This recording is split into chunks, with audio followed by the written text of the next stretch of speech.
dedication as mental health professionals. So that's nice. Kudos to all of you all for that. Starting with the introduction part, so I am Riti Panchal, and me, along with Ushma Ashar, both of us are going to be taking forward this webinar for today. Both of us, me as well as Ushma, have been in this field for around 6.57 years now, and we have completed our bachelor's of psychology from Mithaibai, same college, and masters from Nanavati, and we have done our masters in clinical psychology. Post that, both of us were interning at JJ Hospital again together. And yeah, after that, our journeys have been going on from practicing in different organizations, conducting workshops, having our own setups. So currently, I am associated with different clinics, hospitals, and psychiatrists in specifically suburban areas, specifically Borivali. And yeah, I'm having my own setup as well. That is Swaman. And Ushma as well, she is having her own setup, her own organization. That is a moment of respite. Together, we are working towards, again, in the same field, and together we are having Aurora Mental Health as our initiative. So, the reason behind today's webinar, or reason behind even thinking about something of this sort, so years back when we actually started in this field, when we just passed out freshly after internship specifically, we, to be very honest, we were clueless. We had really no idea about where are we going from here, what is good for us, what is not good for us, are we even going to get paid a lot, and so many questions and so much of fog that we witnessed.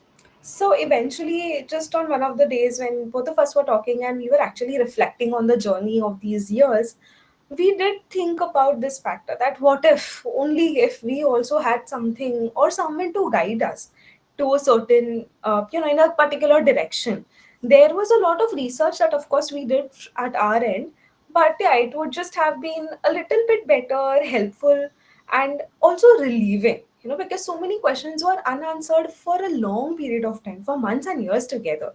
So yeah, basically that is the thought process behind having a webinar like this, specifically for aspiring psychologists, aspiring mental health professionals, so that you all get some kind of an idea about what the real world is looking like. Because yeah, trust us, it is very different from the theoretical world that we have been exposed to for so many years now. So yeah, we'll begin from here. Over to you, Ushma. All right. Hi, everyone. I think I've met most of you when I come to your college for the panel discussion, although I can't see any of you. But it would be nice if some of you can maybe turn on your camera so we feel like we are talking to actual people. But again, only if you're comfortable, no pressure. So, first and foremost, Mehak, are you sharing the slides? Yes. Okay. First slide, please. Yeah. All right. So, a common myth that a lot of us hear when we are opting for psychology or when we are even considering psychology as a profession is that there's no scope in the field. क्या करोगे psychology में जाके तुमको कुछ opportunities ही नहीं मिलेंगे इससे अच्छा pick something else, become a doctor, become something else. But psychology has no payments and it has no scope at all.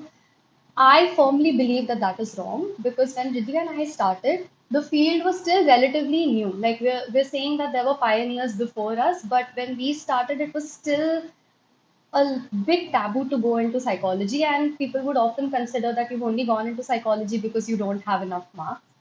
Obviously, not true. But now realizing that if a field is not completely established, right? For example, in India, psychology is still very up and coming. That means that there are so many gaps that we have yet to fill. Like there are so many roles in psychology that are yet to be filled by psychologists. And not only that, lately a lot of government initiatives have started that are trying to make mental health a mandate for big organizations.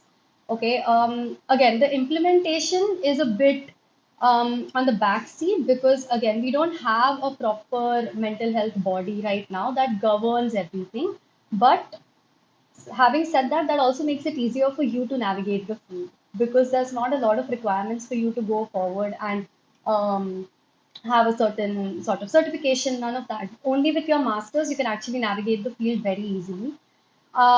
we as psychologists are going to be very indispensable to a lot of organizations going forward, such as corporates, schools. It's going to be mandatory for schools to have an in-house psychologist. Same for corporates, and same for even hospitals going forward. Slowly, hospitals, it's going to be mandatory for them to have a psychologist on board.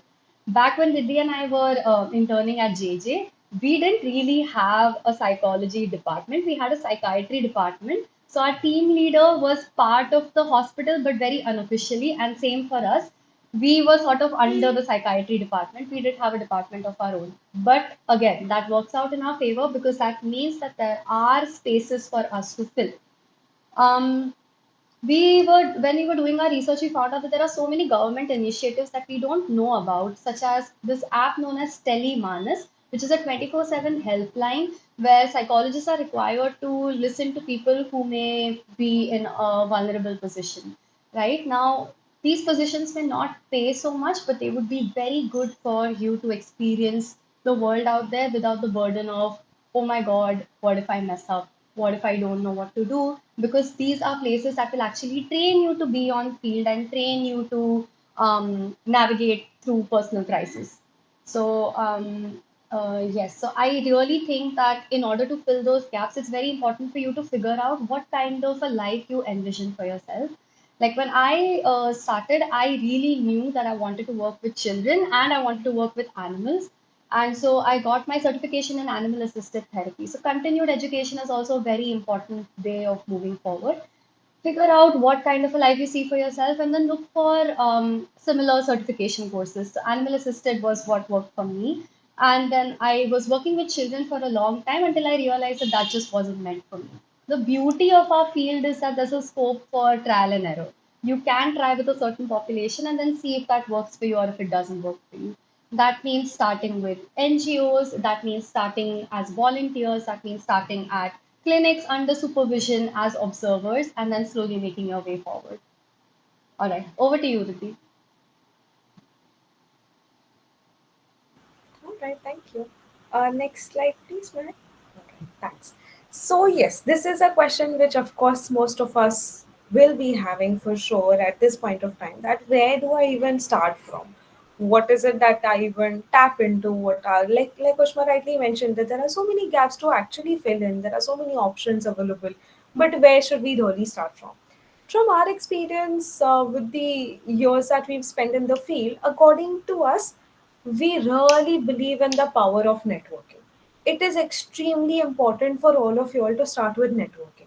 And when we say networking, networking is more about not just your batchmates, of course, but even your seniors in the field, your probably juniors also who would be coming into the field, and doctors. Reach out to doctors, network with doctors as well. When we say doctors, we are not just hinting towards psychiatrists, but even just general practitioners, MBBS professionals who are having their, like family doctors perhaps, even professionals like, let's say, pediatrician, because from there you're going to get some referrals related to children, or let's say professionals or doctors like gynecologists. There are so many people who are dealing with PCOS and so many more illnesses as well. They definitely require psychological help. So it's important for you all to start with networking. See, honestly, if I give a little bit of self disclosure, I'm a very introvert person. So networking was something I was not really up for, but it was more like, and even if I'm not cut out for this, I have to mold myself. I will have to carve myself for this, because at the end of the day, networking is something that will help you all to gain some or the other clientele. That brings us to the next aspect of referrals. There is a lot of importance and a lot of relevance when it comes to referrals.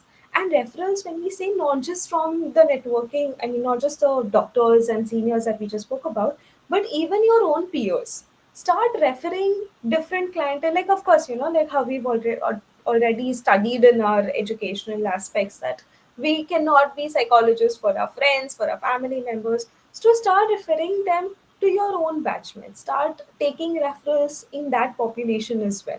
So referrals is something which is going to work really well. Another aspect, now I'm not sure if everyone is going to like this, but this is what it is. In your starting years, work for experience. I understand that we have been waiting to, work for financial independence and money. It will come eventually, trust me, it is going to come. But we will have to be a little bit open when it comes to working for experience. Of course, we are not saying that full time you should just do, samaj seva kind of a thing. Definitely not.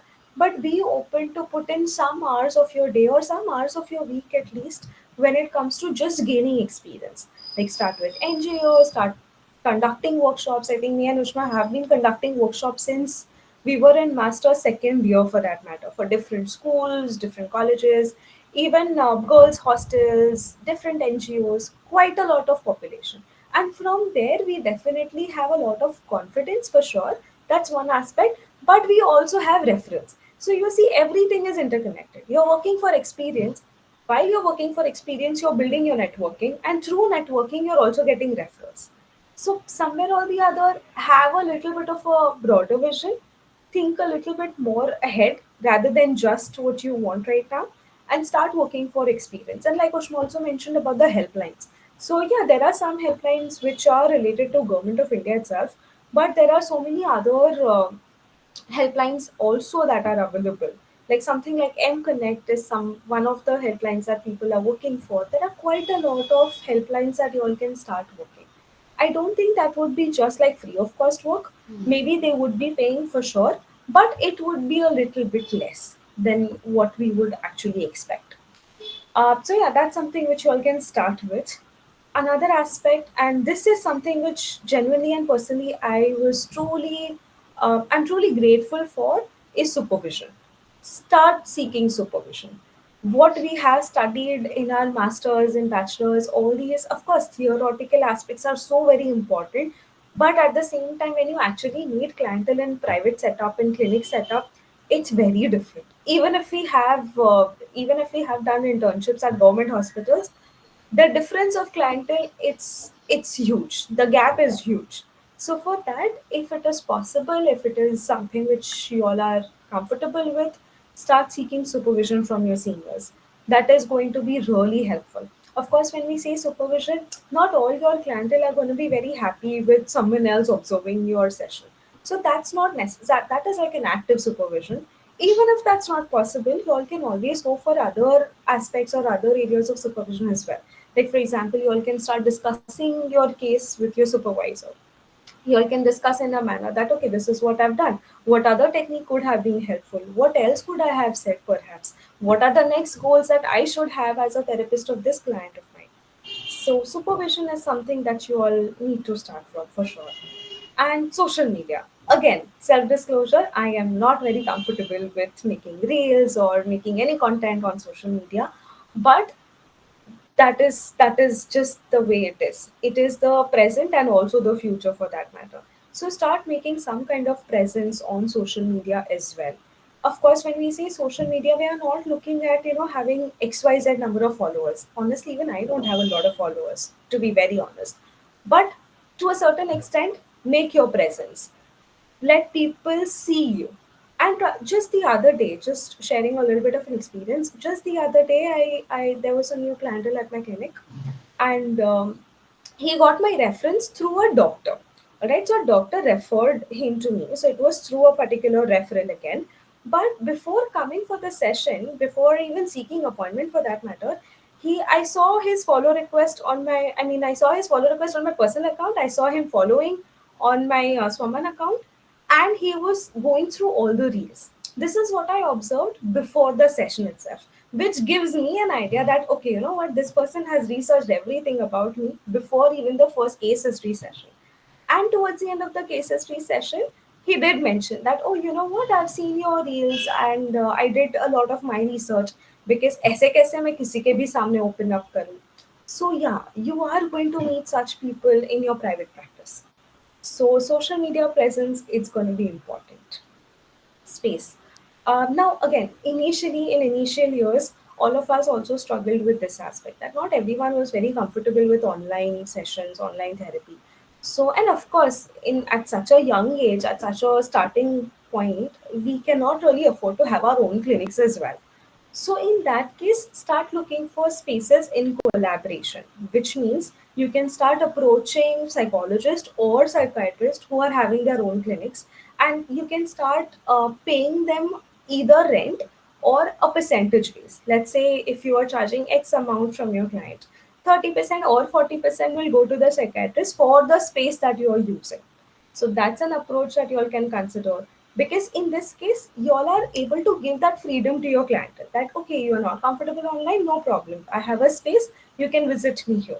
So that's something which you all can do. Polyclinic is also something that you all can consider for sure. Like, polyclinic maybe you all can start with just once a week.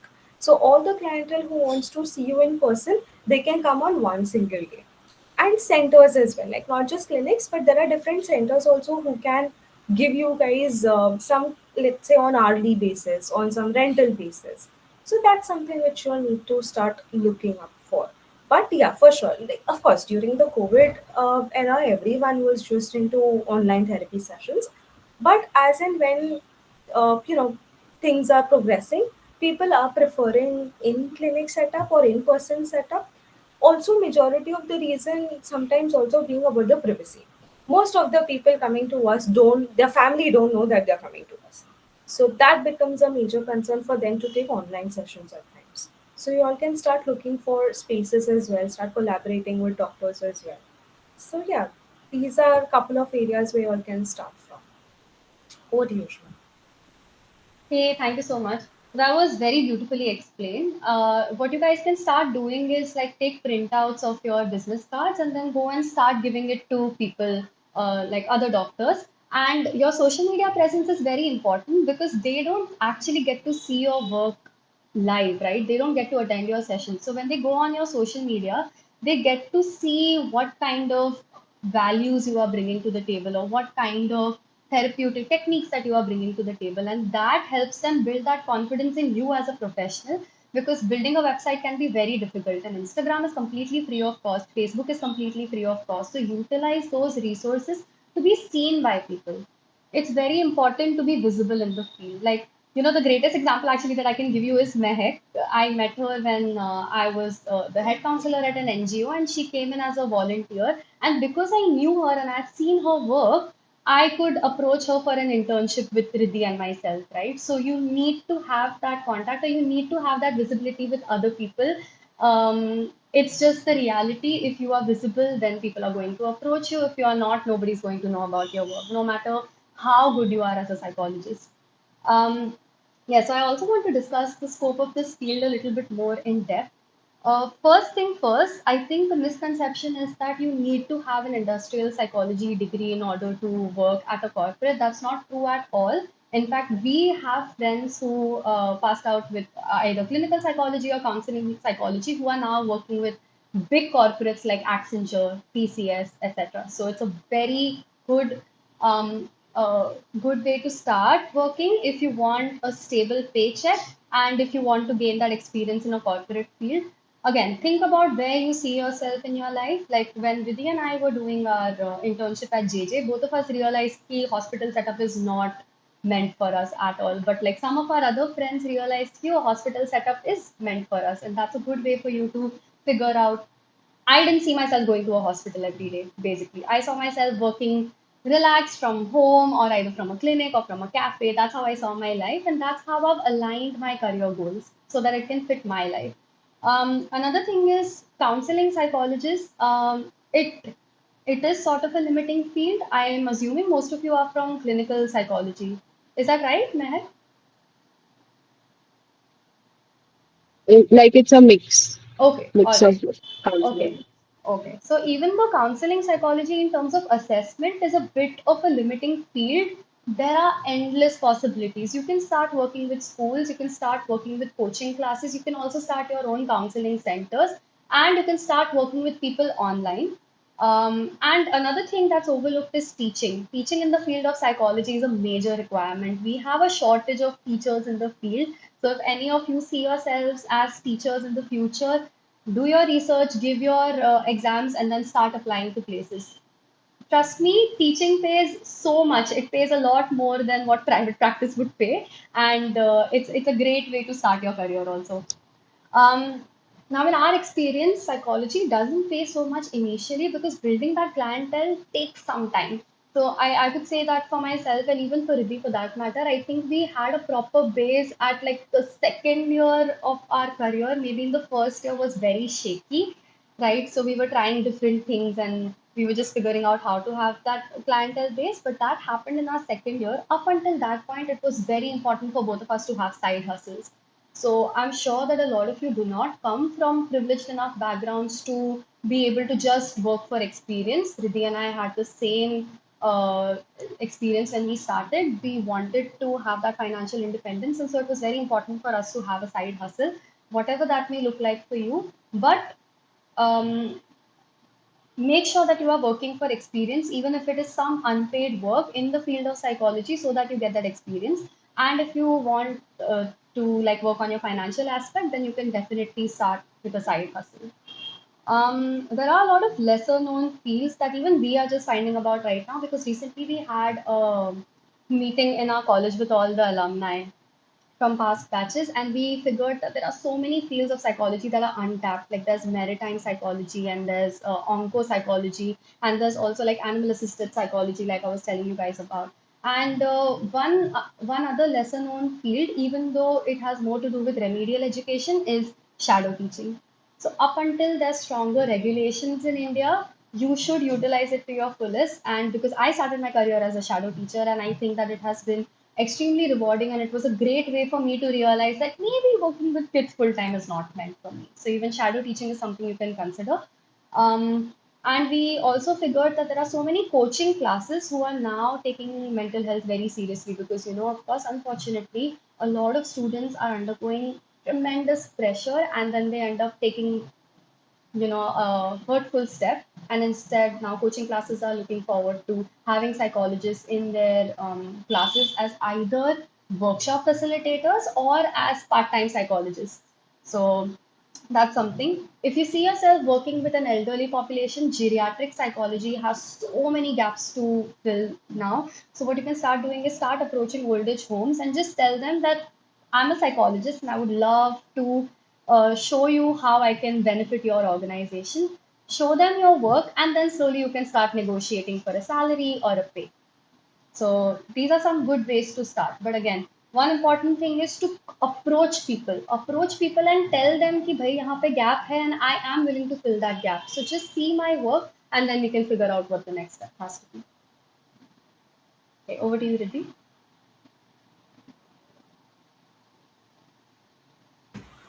Yes, our journey. So, quite a lot of our juniors or quite a lot of people that we meet, they do tend to ask us that, what has your journey been like? So, honestly, I never wanted to be a psychologist. So both of us, for that matter, we come from SSC background. So, till 10th standard, we were not even very much aware about this field, to be very honest. So, since 7th, 8th standard, I remember I always wanted to become an architect.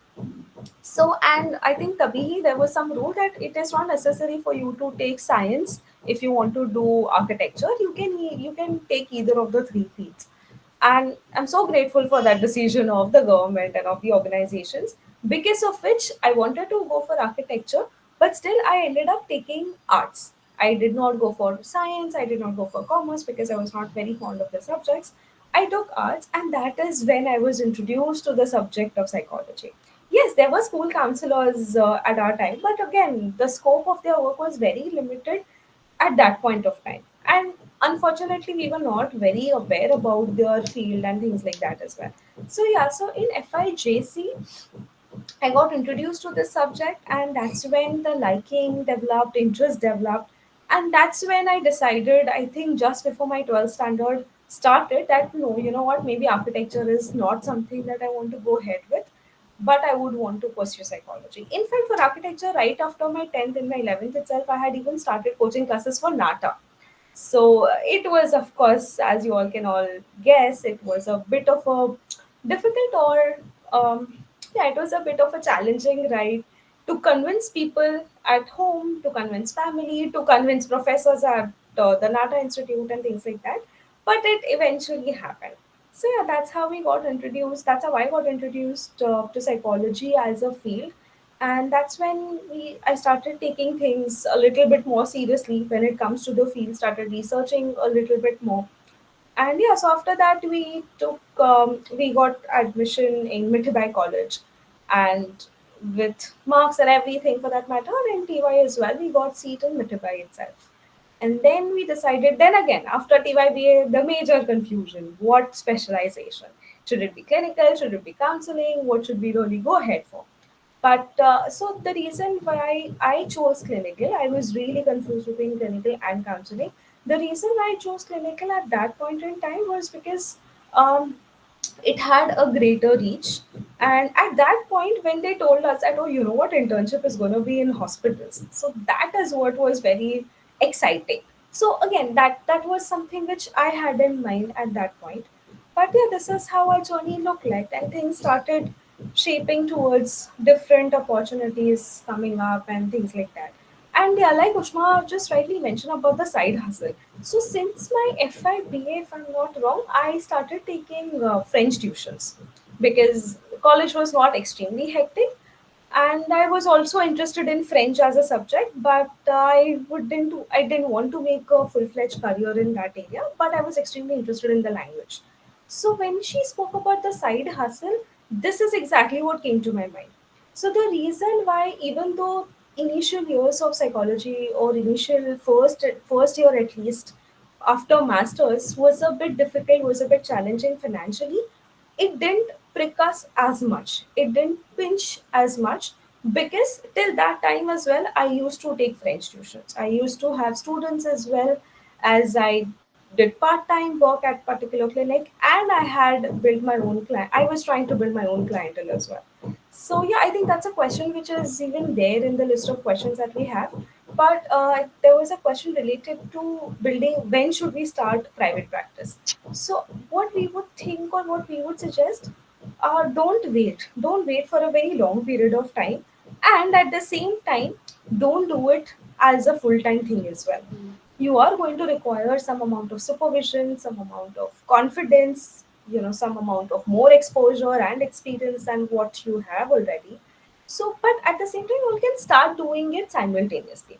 So, what I remember, like speaking about my journey, thrice a week I used to consult at a clinic under a psychologist. So that is where I got my supervision from. That is where, fortunately, I was able to witness her sessions as well, because she has, I think, a decade of experience in this field. So that's how I started. But I made sure that I'm committing to that clinic only 3 days, so that the rest of the days I have for building my clientele. So the rest of the days, of course, it was occupied by French tuitions, and at the same time, it was about building clientele, meeting people, networking with doctors, and things like that. So yeah, that's how my journey looked like. One important factor, or one very highlighting factor, like I said, that I was working at the clinic. One thing which is extremely important in this field, you need to know when you have to take that leap of faith.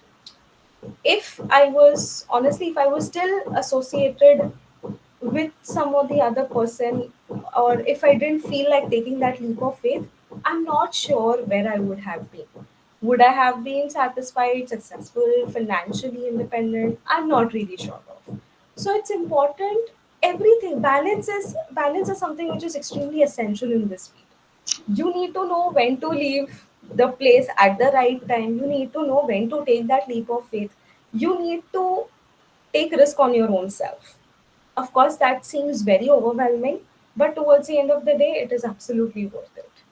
So yeah, that was about my journey. Over to you, Shreya. All right. So if any of you are feeling clueless right now with their lives, welcome to my club because that was me throughout my academics and that was me even after I graduated masters. I love how Riddhi said that she had a sense of direction when she was doing her architecture and it suddenly clicked for her that, oh, maybe psychology is the field for me. I still didn't know. In fact, after my SYBA, I didn't have enough marks to get into psychology, so I started studying literature for a little bit. And then somehow somebody dropped out, and I was next on the list, and I got into psychology. And sitting in that class, something felt like it clicked. After my bachelor's, when we started our master's, the only reason that I selected clinical was because all of my friends. selected clinical. There was no other reason.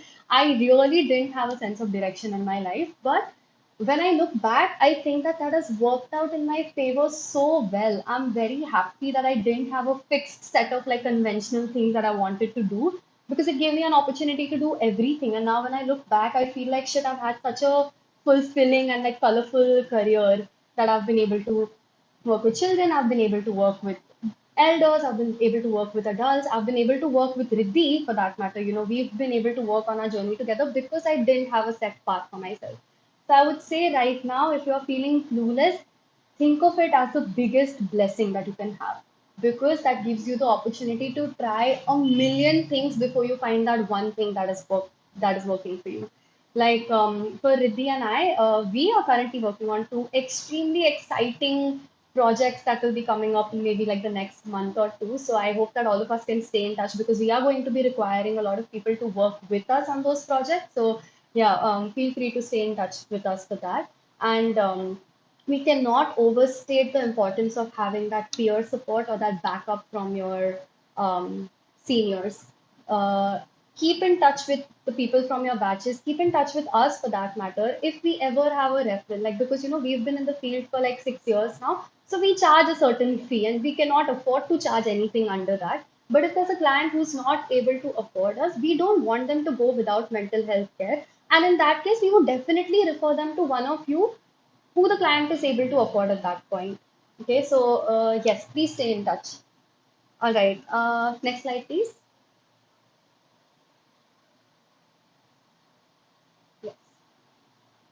Okay, now navigating through social media. Extremely important, like Riddhi mentioned, that she's not very comfortable with social media. I feel like it's right up my alley. So then, because we have been friends for so long and because now we work together, we are able to tap off of each other's strengths. Like my strength is social media, so I guide her on how to make reels. Her strength is having like a big network of psychologists and psychiatrists, so I tap into that. And that's a very good way to progress your career.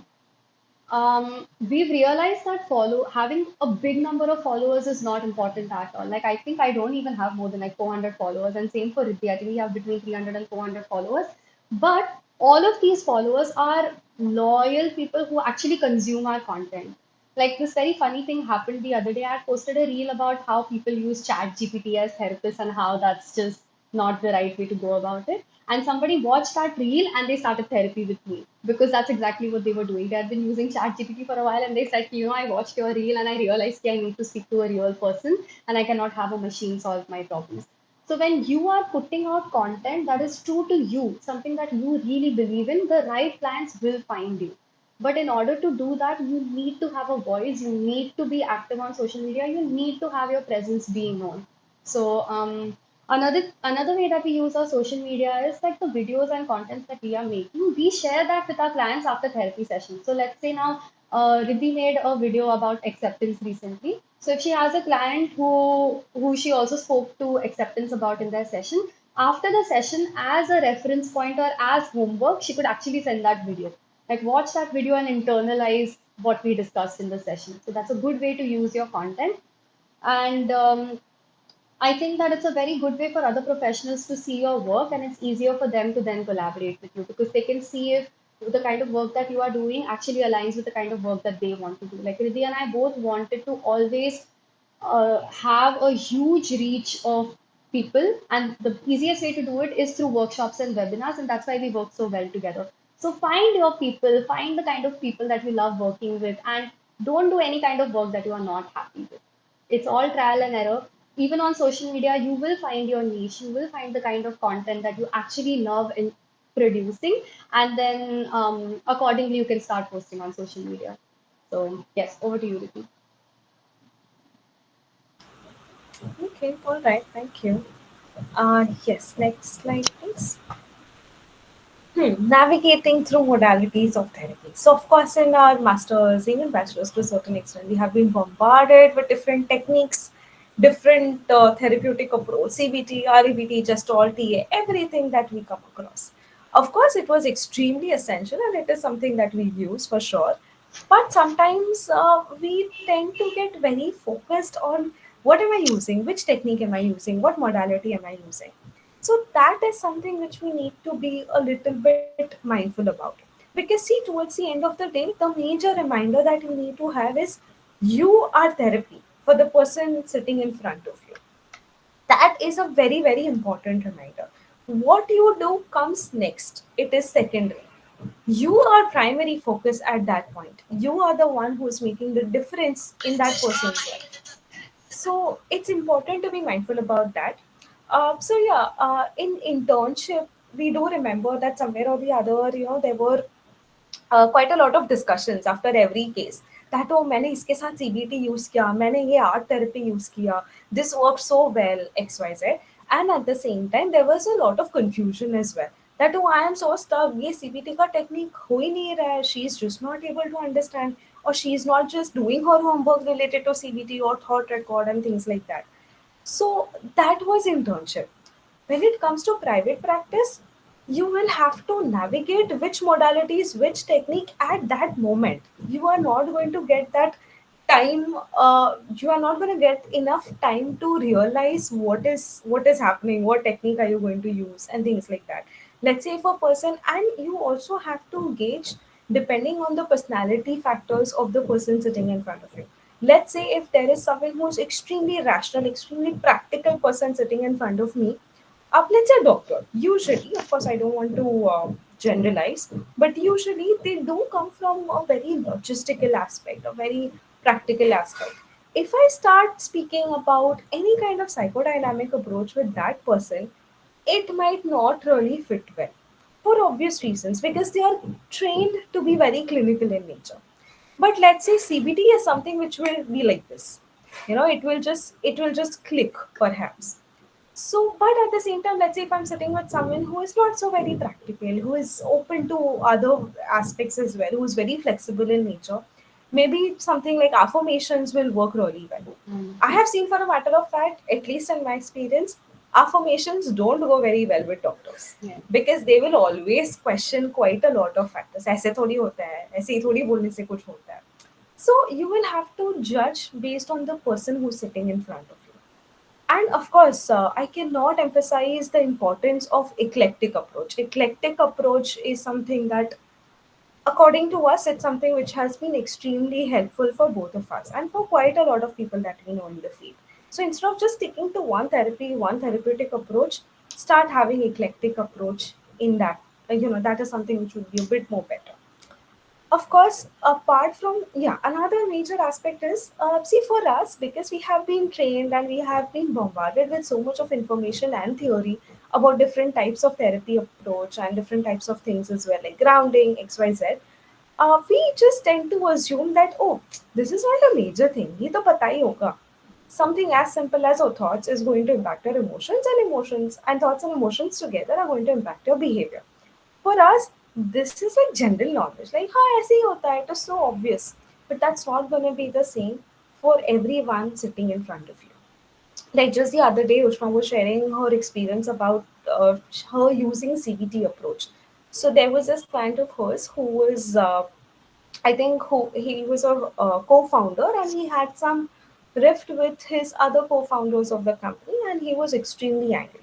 So let's say there were three people, and a very simple question that Ushma asked in that session was that, okay, this is how you reacted, this is how you got really angry. What about the other co-founder? How did he react? And the person goes that नहीं उसे इतना फर्क नहीं पड़ा. He was fine only. He was chill only. So that's when she introduced the whole aspect or whole concept of CBT, that you're having this emotion maybe because of your thought process. There is a very huge possibility that there is going to be a lot of difference when it comes to thought process of the co-founders that you're working with. So this is just an example, but the major aspect is don't assume that others are going to know. Even if it is like a general knowledge for you, say it out loud. That is something that we have been trained in. So that's something which is important. And continued education program, yes.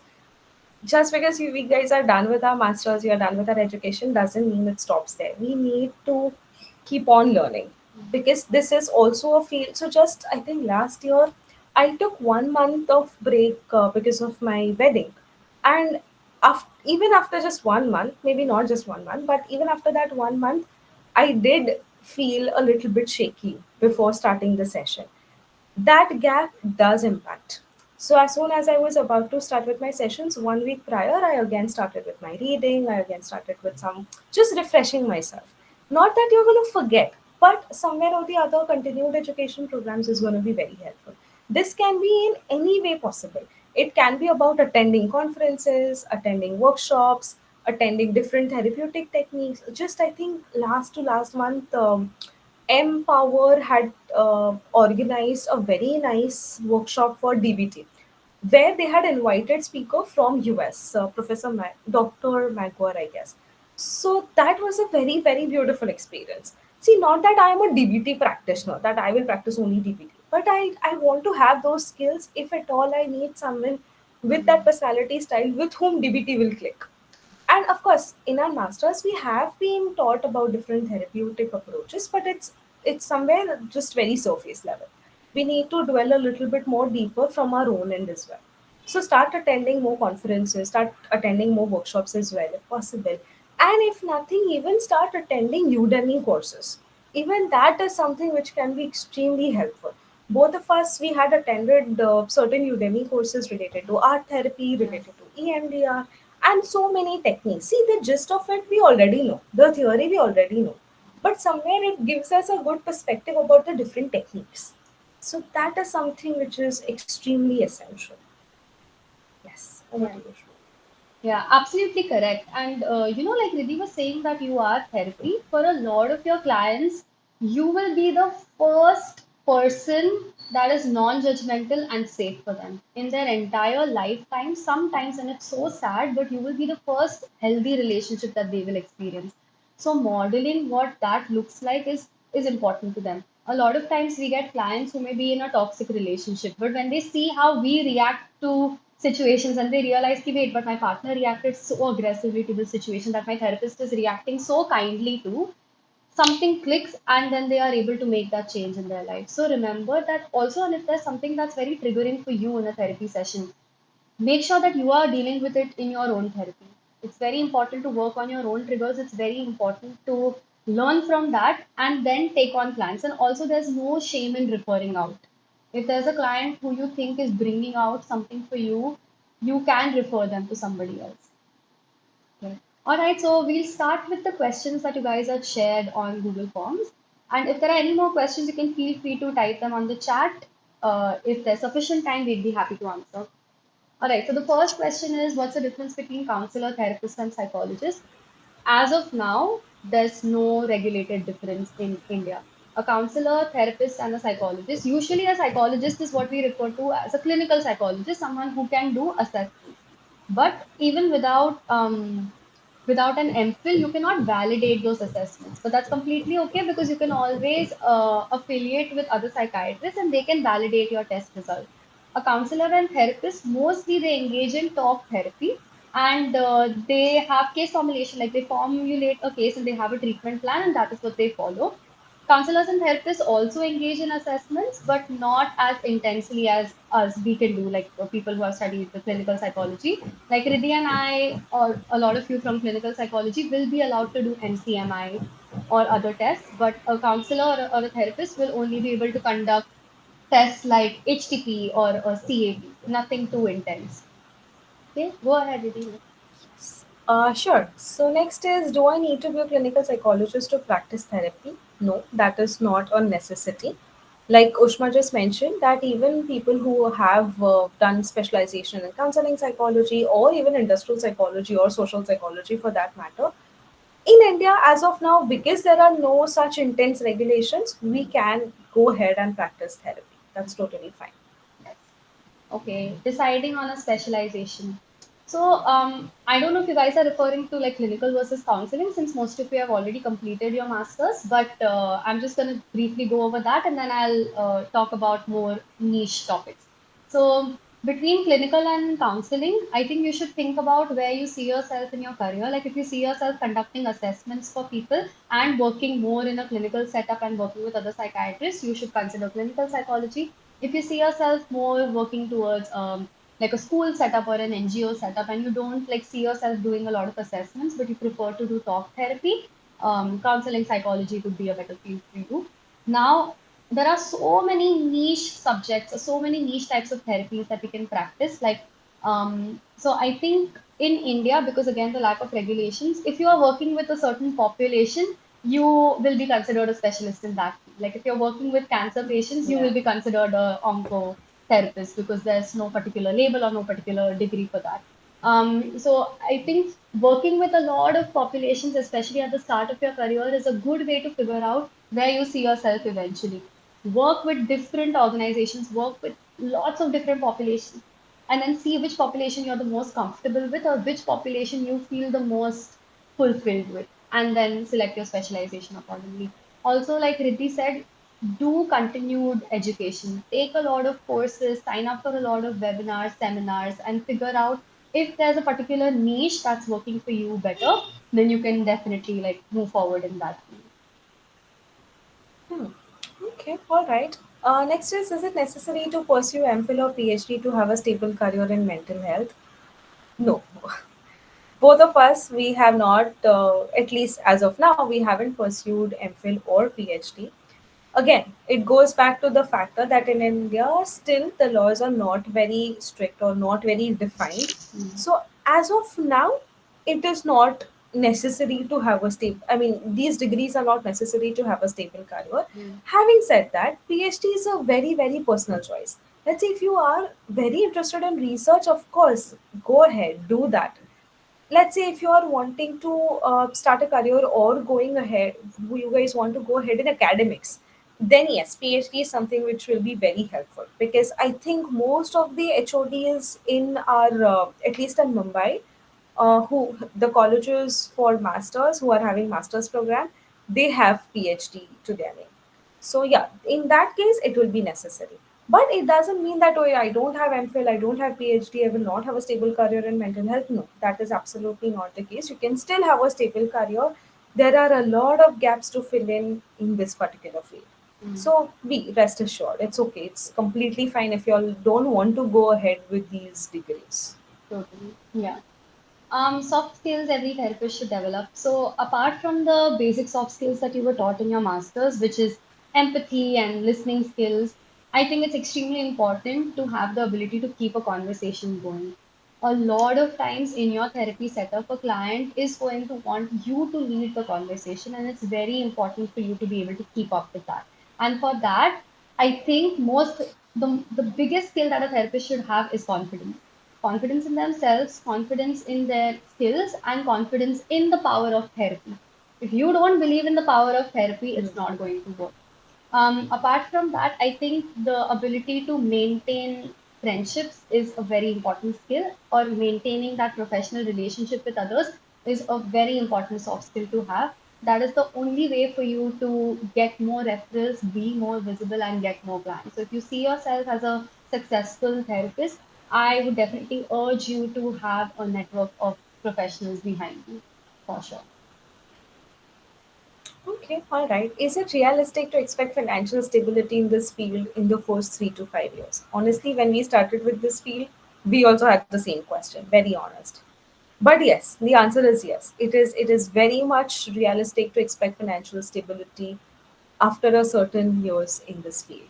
And of course, it also depends on how you are taking things forward. Where is it that you all are planning to work? What is it that you all want to have? And this the beauty of this field, as Ushma mentioned, that a lot of trial and errors, yes. And at the same time, you all don't necessarily have to restrict yourself to one aspect. You all can do this 3 days a week, you all can do that other days, you all can probably have your own OPD in the evening, in the afternoon you all can do something else altogether. So have quite a lot of feathers to your cap. Mm, That is something which will, of course, making sure that you guys are not burning out in that mode. But yeah, that is something which will for sure give you financial stability.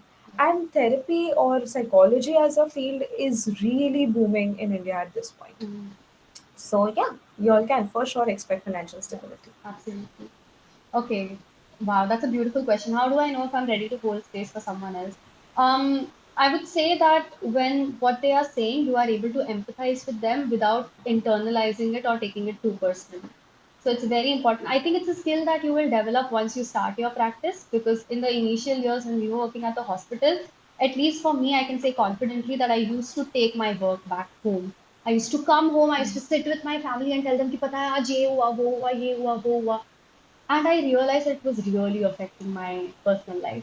I think that people were starting to get a little bit tired of me. कि, okay, बस हो गया, we've like had enough. So when you are able to separate your personal life from your professional life, that is when you can hold space for somebody else in the most authentic way possible. So you have to start looking at that person's challenges as only their challenges, and you are simply a medium who is there to guide them. You are not there to fix their problems. And like I mentioned before, very important to do your own therapy, because that way you can figure out if there's something that is still unhealed within you, and you can work on that so that you can hold space for another person who may be going through a similar thing. Yes. All right. How do I find authentic job openings beyond LinkedIn and Instagram stories? Networking.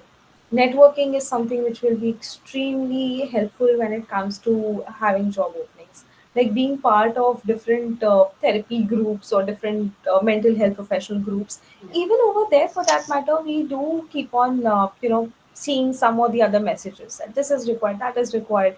They also send cases. This is the budget of the client. This is the main issue of the client. Is there anyone who wants to take it up? So again, networking is something which will be extremely helpful. Of course, apart from LinkedIn and Instagram stories. yes, So try to indulge into that as much as possible. Be in touch with your seniors. yeah, Like of course, like how Ushma mentioned, that we are coming up with two really interesting projects. So of course, over a period of time, after a few months down the lane, we will need people to work with us. So yeah, and if we are already having some people in a network itself, we wouldn't even bother putting up a post on Instagram or yeah, LinkedIn. It would definitely. just be, inner circle. We are taking people up from the inner circle itself. Yes, So make sure you all are networking enough. Be yes, seen in this field. That's mm, important. definitely. Yes, I agree. Okay, how can I use social media meaningfully? Okay, so I think we covered most of it when we were talking about social media, but it's very important that you talk about the trending topical things that are currently relevant.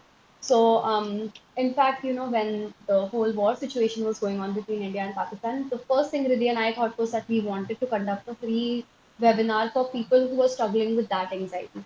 So, we had everything ready and then the ceasefire was announced. So, I think it's very important that you talk about relevant topics and that you invite people to join who are struggling with the same thing that you want to work with.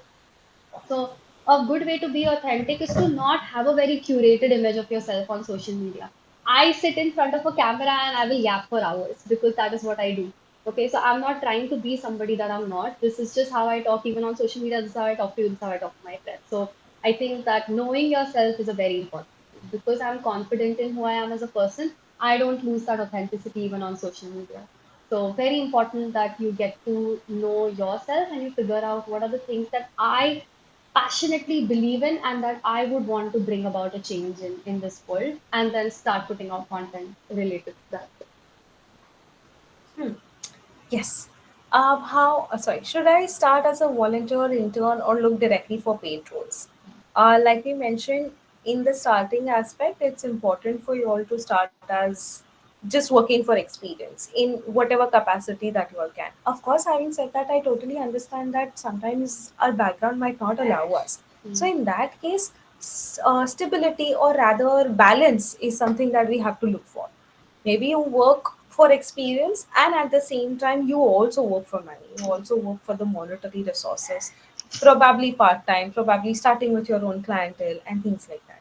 But yeah, I would definitely, uh don't say no often when it comes to some kind of experience which is probably not ready to pay you as yeah, much. If that is 100. something which is fitting your criteria, if that is something which is not taking a lot of your bandwidth, perhaps, if you have the bandwidth for it, then go ahead, take it, take that experience, get yourself that exposure.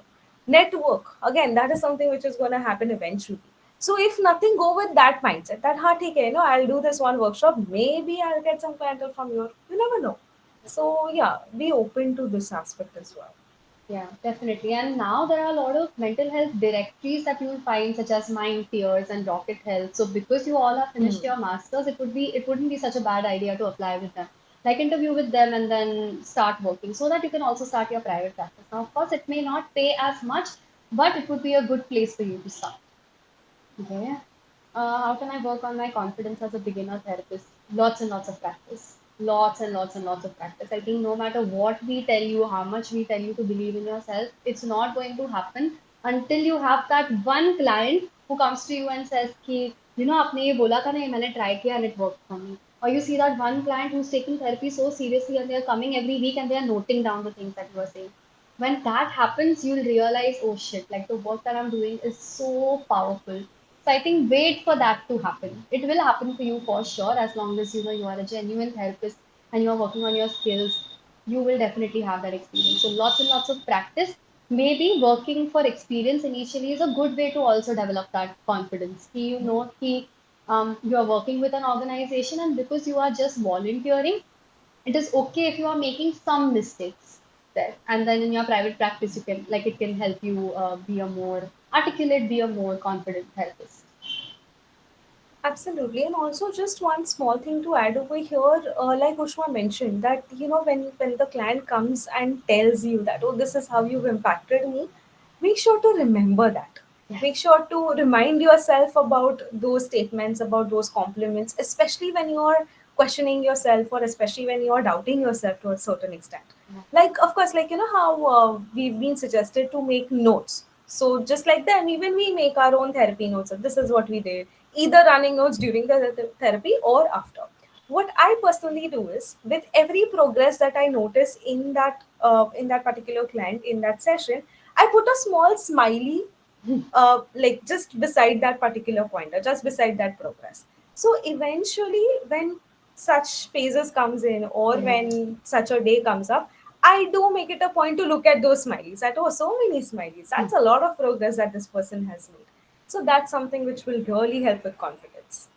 Hmm. Should I start my own practice or wait till I gain more experience? No, I think, like I said, you all should for sure start with your own practice.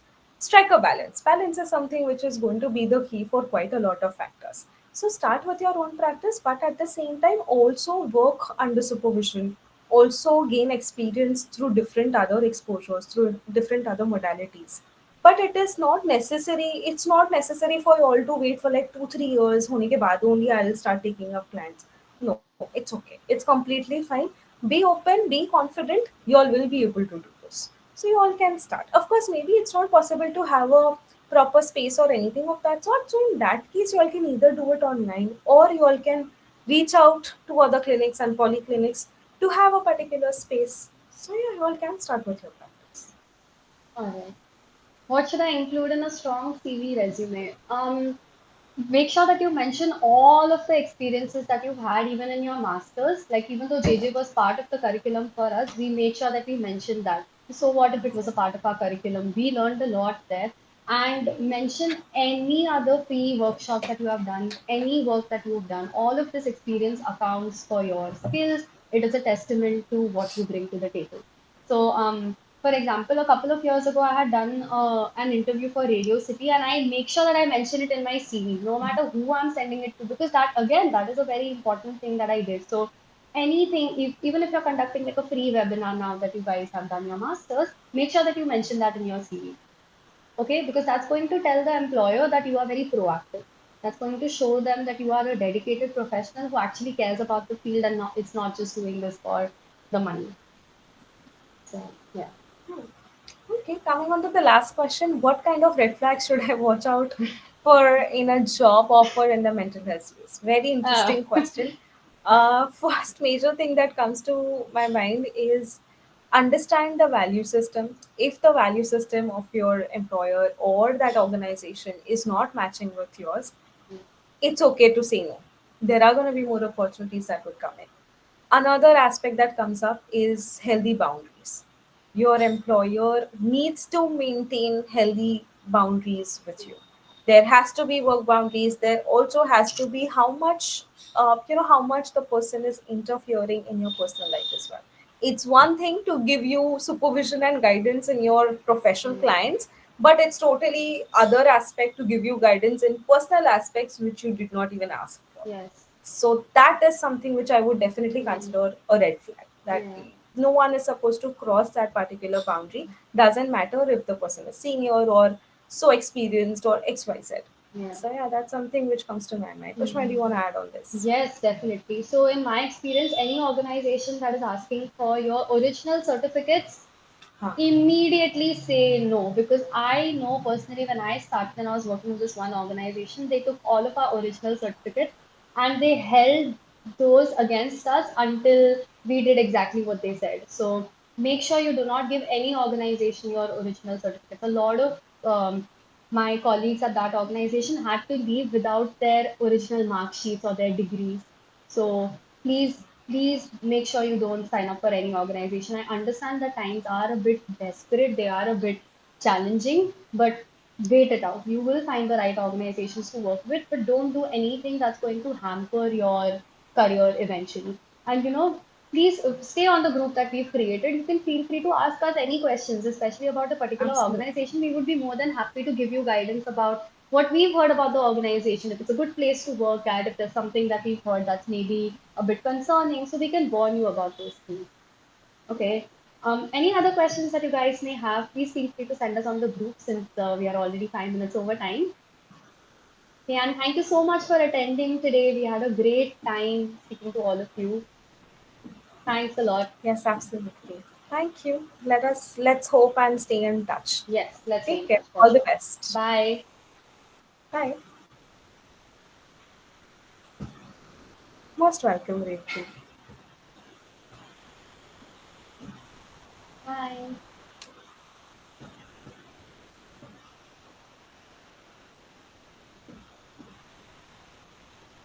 You too. Have a great day, all of you. Bye.